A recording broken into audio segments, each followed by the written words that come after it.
Here at the UN, everyone remembers that 2006 speech where the day after George W. Bush spoke, he smelt sulfur on the podium of the General Assembly and said the devil was here. That, of course, was the height of the Iraq War, Afghanistan, and he basically set his stall into the international community and in the US, against the US as basically an advocate for the world's poor, against neoliberalism, economic policies, and a uniter, if you like, of South America, despite political differences, against the colossus, the empire, as he called it, of the United States.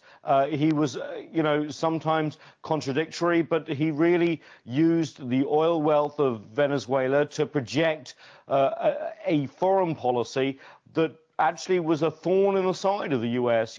Cuba's government regime may have collapsed in the early part of the 21st century had it not been for the injection of Venezuelan support and oil money, and Washington knows that to this day. I mean, we were having a chat before we went on air, Nathan. Venezuela, perhaps you were saying, has punched its weight really above its international standing because of its counterbalance, if you like, with US foreign policy. Will its standing ever be the same, do you think? I think that's a really good point. I think that basically, Chavez's personality as well as his politics really hit on the international scene. Friend or foe, he was really interesting to listen to. And also, even though he had the bravado and the machismo in front of the cameras, behind the scenes, he was very quick trying to galvanize opinion and move things forward in his way.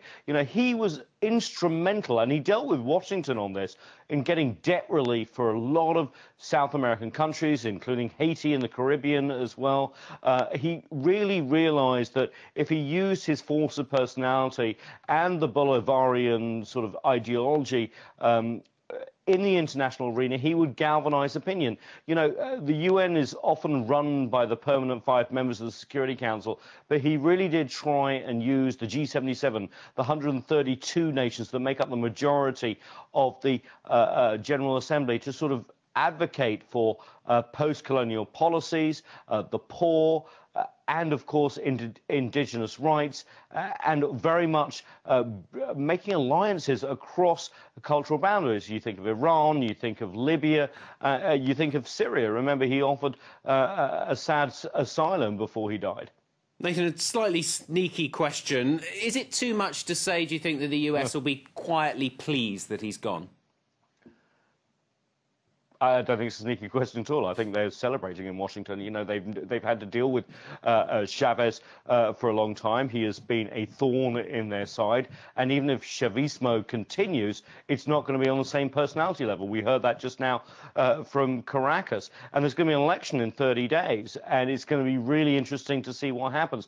And I think Washington realizes they've been really caught out in terms of the oil boom. Because remember, when Chavez came in, oil was around $17 a barrel. It's now around 100.